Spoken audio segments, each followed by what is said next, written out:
উপস্থিত হয়েছেন রামপালের সুসন্তান বাংলাদেশ জাতীয়তাবাদী দল কেন্দ্রীয় নির্বাহী কমিটির গবেষণা বিষয়ক সম্পাদক সাবেক ছাত্রনেতা কিশোরী শামীমুর রহমান শামীম।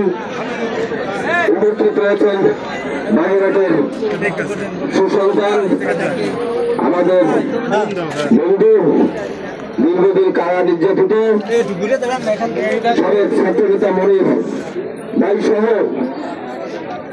যুব দলের নেতা ও কর্মীরা, আসসালামু আলাইকুম। এখন যৌবন তার, যুদ্ধে যাবার সময় তার, বাংলাদেশের যে নতুন স্বাধীনতা আমরা পেয়েছি,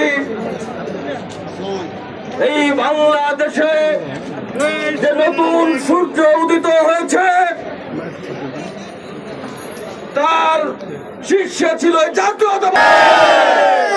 এই যুব দলের রক্তের বিনিময়ে, সারা বাংলাদেশের যুবকদের জীবনের বিনিময়ে আমরা বাংলাদেশে নতুন স্বাধীনতা পেয়েছি, নতুন বাংলাদেশ পেয়েছি। এত ত্যাগের বিনিময়ে, এত রক্তের বিনিময়ে, এত জীবনের বিনিময়ে বাংলাদেশে যে নতুন সূর্য আমরা পেয়েছি, এই সূর্যকে আমাদের ধারণ করতে হবে। ষড়যন্ত্র এই বাংলাদেশে আমরা মেনে নেব না, যুব সমাজ মেনে নেবে না।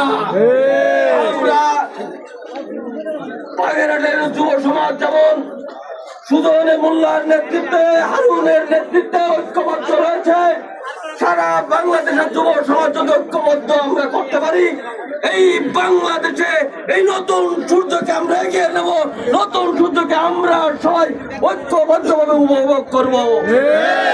বলে সবাইকে ধন্যবাদ জানিয়ে আমি আমার বক্তব্য শেষ করছি। খোদা হাফেজ।